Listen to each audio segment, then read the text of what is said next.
At this stage, Russia's 2022 wheat crop is expected to increase by about 14% to around 87 million tonnes.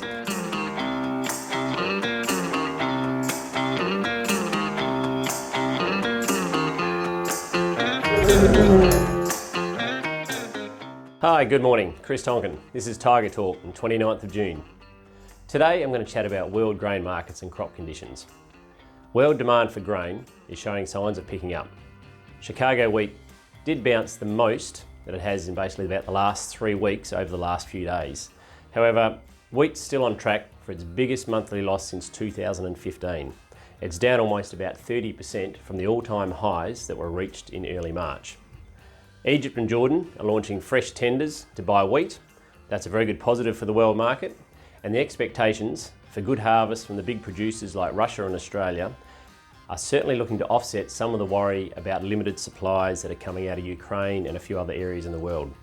Russia's got a potential for a record 41 million tonnes of wheat being available for export in this coming marketing year. So that's up about 25% or so on the current season. Now this obviously does depend a lot on the impact of sanctions and other challenges.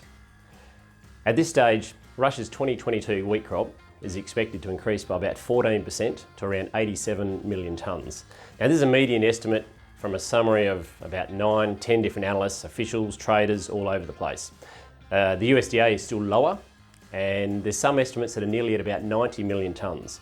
We think there could be some downside in these estimates, but this will have to wait to be determined. That's probably going to take the next month or so to actually work out where those yields are looking to be.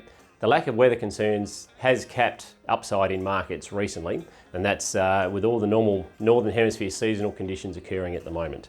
So the market's basically taking a little bit of a breather.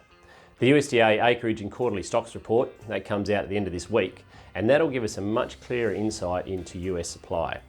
The USDA's good to excellent ratings for corn, soybeans and wheat are all around 65–67%, which is definitely below average. US corn is the crop to watch in the US. It has started the silking phase, and temperatures there are absolutely critical to development. There's some pretty high temperatures in the US right now. Corn yields could well be reduced in this USDA report, or more likely we believe in next month's USDA report. The soil moisture maps and temperature predictions that we're looking at are leading us to believe that corn production could be 20 to 40 million tonnes lower than where it's currently stated with the USDA. Let's wait and see what happens. So locally, wheat values, 23 swaps around $500 a tonne, cash is $445. We do hope to see the basis improve. We've got 23 swaps out to a $475 and 25 swaps out to a $450. They're all particularly good levels whenever we look at this in the historical context of the last 15 to 20 years.